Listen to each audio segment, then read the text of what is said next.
आगे बढ़ो। के समय में पूरी ताकत पूरी ऊर्जा लगाइए और बिलासपुर से एक आवाज निकालिए। बिलासपुर में इस बार मानता में और केवल सिंगल यूनियन आना चाहिए। देव विश्वास के नेतृत्व में हमारे साथी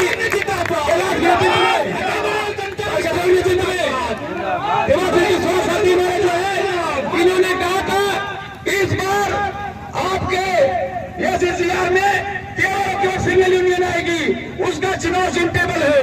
आप लोग ये बात आप बैठ जाइए और मैं चाहता हूं आप बैठे रहेंगे तो सरकार को खड़ा करूंगा। मंच पर भी लोग बैठ जाएं। बैठा बैठा बैठा आराम से। मैं सुबह 7 बजे के निकला हूं, भागे भागे एयरपोर्ट आया, वहां से भागे भागे रायपुर एयरपोर्ट आया, फिर आपके बीच में भागे भागे आया। लेकिन थोड़ा सा कल हमारा प्रोग्राम उत्तर प्रदेश के शाहजहांपुर जिले में लगा है। बड़ा प्रोग्राम है जिसमें कम से कम 5000 से ज्यादा लोग आ रहे हैं। आप चाहते हैं कि हमारी फ्लाइट छूट जाए, तो मेरी निवेदन है कि आप लोग बैठ जाए। 15 मिनट आपसे बात करेंगे, फिर हम यहाँ से निकल लेंगे। लेकिन निवेदन है आयोजकों से, एक लोकल आदमी को हमारी गाड़ी में बैठा दी जो बिलासपुर के मेन रोड पे हमें छोड़ दे, जैसे हम बचाएं। अब आपसे सीधी बात करता हूँ, समय बहुत कम है। हम यहाँ क्यों आए हैं? डॉक्टर ने मुझे मना किया है, कान में थोड़ी दिक्कत है, पूरी तरह से मना किया। लेकिन बिलासपुर के साथियों आयोजकों को लगातार मेरे पास फोन जा रहा है कि सर आप आ जाएंगे, इस जोन की जीत हम तय कर देंगे। और इसीलिए पूरे देश में हम मैसेज और मतलब समझिए।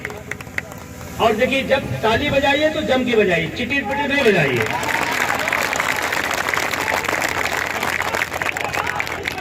2004 में पेंशन बंद की गई, 2004 में पेंशन बंद की।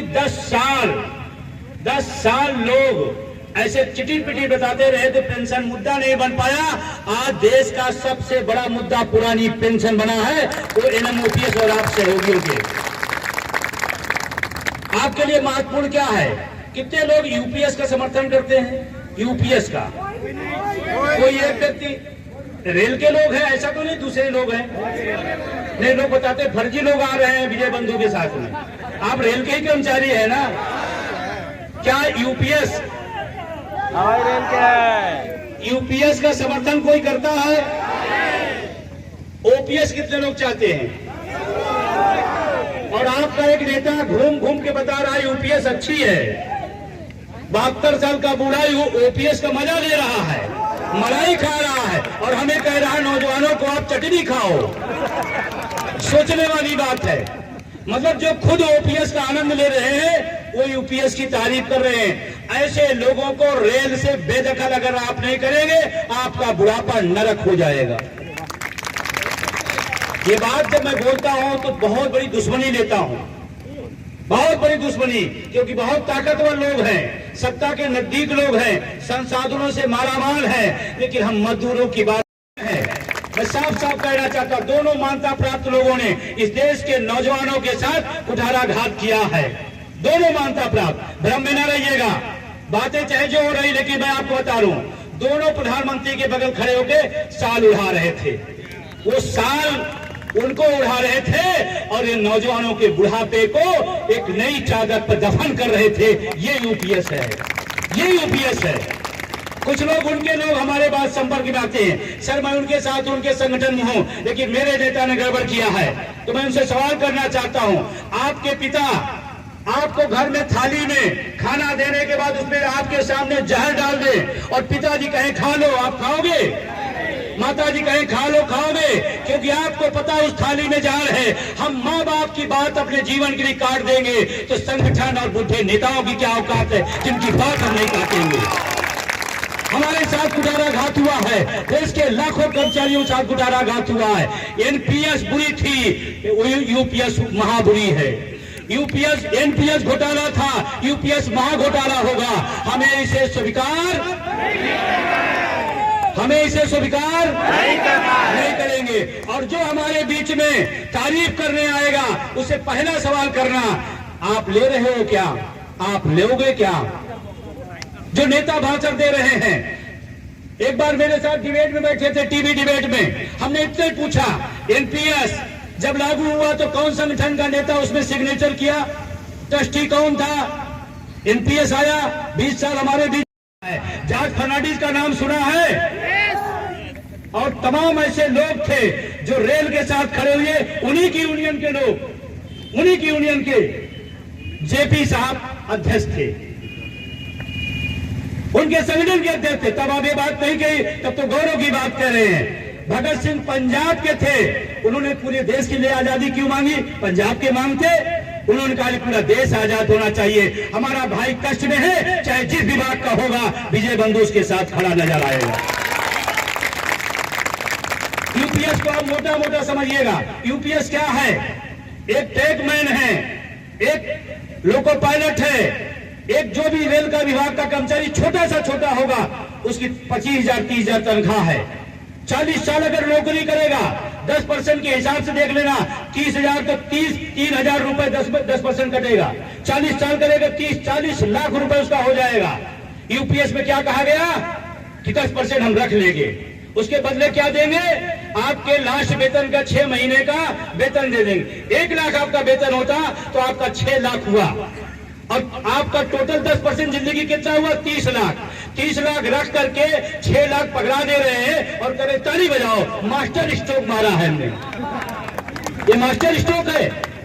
और इसलिए मैं बात कहने आया हूं, रेल में भी जो लोग आए हैं, हम लोग गरीब गुरबा किसान मजदूर घर से आए हैं, या कोई करोड़पति का बेटा नहीं है, या कोई सांसद विधायक का मंत्री का बेटा नहीं है। हम सब किसान मजदूर घरों से आए हैं।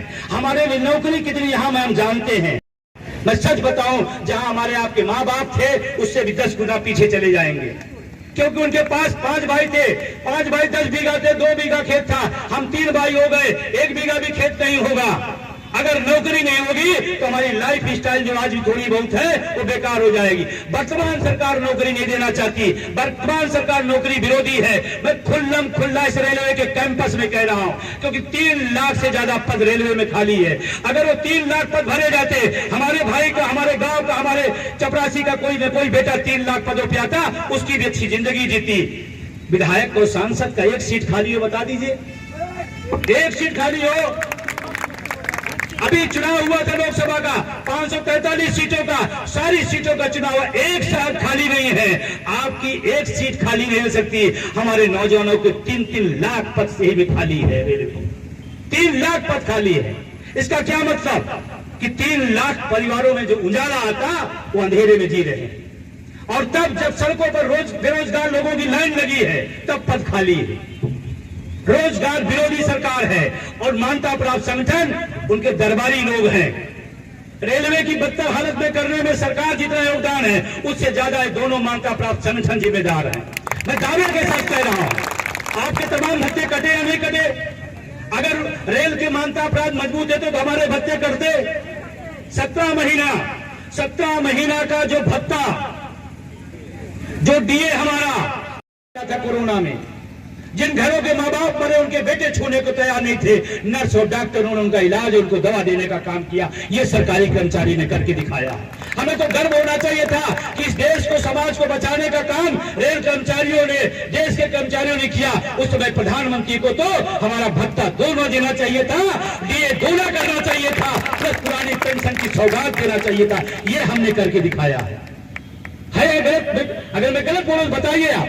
डीए 17 महीने का पड़ा हुआ है, आप दोनों मान्यता प्राप्त है, औकात हो तो आप दिला के दिखा दो, हम आपके साथ खड़े हो जाएंगे।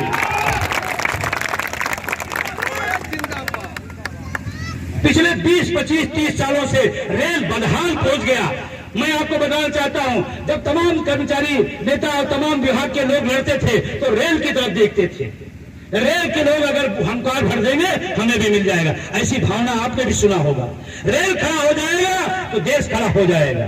2 बार हमने मतदान किया, आपने मतदान कराया कि पुरानी पेंशन पर हड़ताल होनी चाहिए। कितने % लोगों ने मतदान किया? 96, 7, 8 जो भी आप मान लो, 98% लोगों ने कहा पुरानी पेंशन पर हड़ताल होनी चाहिए। मैं आपसे दोनों मान्यता प्राप्त पूछा, हड़ताल क्यों नहीं हुई? कौन सी मजबूरी थी, कौन सी मलाई थी, कौन सी सुख सुविधा का मोह था कि आप छोड़ नहीं पाए? और आपको बता दूं चाहे जितनी ताकत सरकार लगा ले, रेल 1 घंटे रुक जाए तो ओपीएस ऐसे करो। और सरकार की मंशा खुद है ये दोनों हारे, वो जो डायरेक्टर है वो एक्टर बन जाए, ये है खेल। इसीलिए चाहे उसके साथ जाए चाहे उसके साथ, तीनों मजदूर विरोधी हैं, तीनों मजदूर विरोधी है। अगर मजदूरों के साथ होते तो यहां होते। दूसरी बात आपसे कहना चाहता हूं, पेंशन को यूं ही न समझिएगा, पेंशन बहुत बड़ी चीज है हम जैसे किसान गरीब घर के बेटे के लिए, बहुत बड़ी। जब बुढ़ापा में बेटा बेटी साथ नहीं देगा तो पेंशन साथ देगी। और उस जमाने में जब आपका हाथ काम नहीं करेगा, आंख काम नहीं करेगी, आपका घर परिवार काम नहीं करेगा, उसी पेंशन की बदौलत आप आगे की जिंदगी बेहतर जिएंगे। ये है ओपीएस। 60 में बता रहा था, टाइम होता तो मैं बहुत सारी बातें करने के मूड में था, लेकिन मेरी मजबूरी समझिए। और पिछले 3 दिन से मैं घर से निकला हूं, पिछले 3 दिन से लगातार रेल की कंपनी में हूं, जबकि मेरे लिए रिस्क भी है।